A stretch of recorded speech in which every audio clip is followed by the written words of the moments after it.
श्री कबीर दास जी महाराज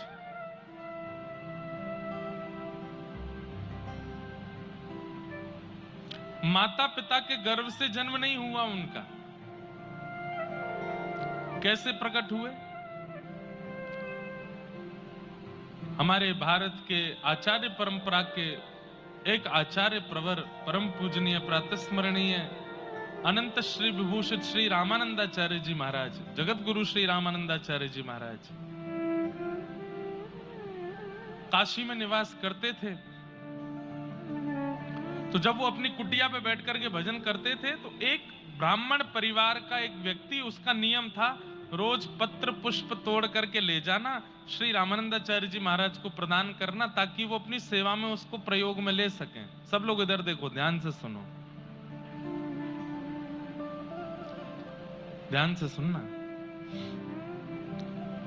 नित्य पुष्प तुलसी जो पूजा की सामग्री होती थी वो चयन करके वो ब्राह्मण देवता जाते और श्री रामानंदाचार्य जी को प्रदान करते। रामानंदाचार्य जी उससे अपनी पूजा अर्चना करते।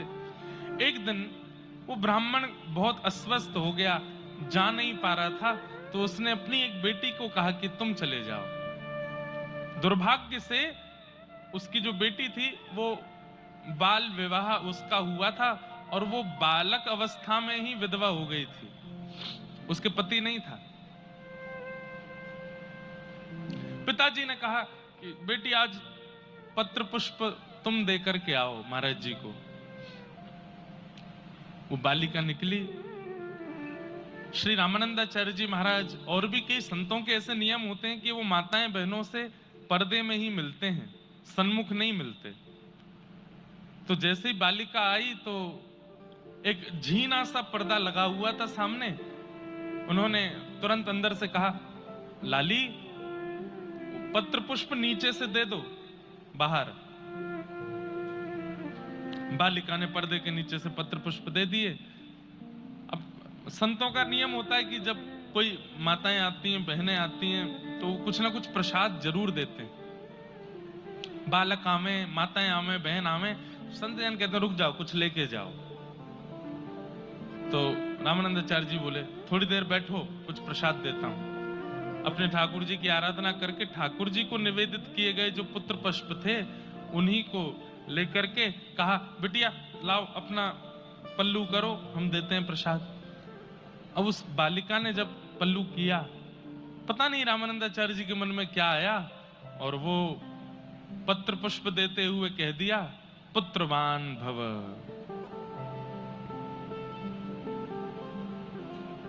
ये आशीर्वाद ग्रहण करते ही वो बालिका तो रोने लगी।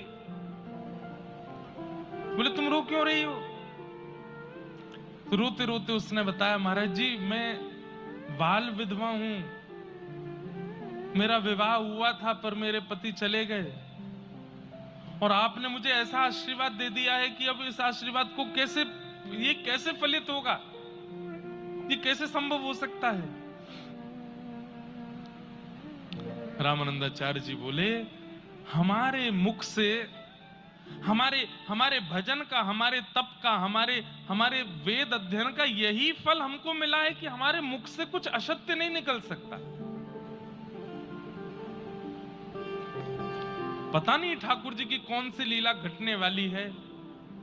पुत्री अब ये बात निकली है तो पूर्ण तो होगी, तुम्हारे यहां पुत्र तो होगा।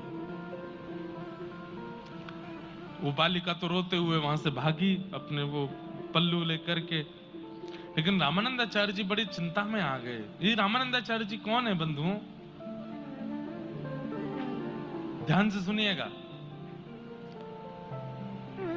जितने भी आचार्य पधारे पृथ्वी पर, वे कोई ना कोई अवतार ही पधारे हैं।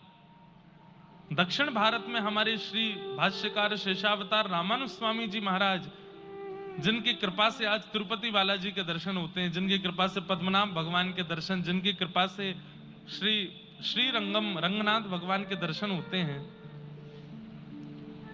ऐसे रामानुज स्वामी जी किनके अवतार हैं? भगवान के शेषनाग। वे ही आचार्य रूप में जीवाचार्य बनकर के पधारे।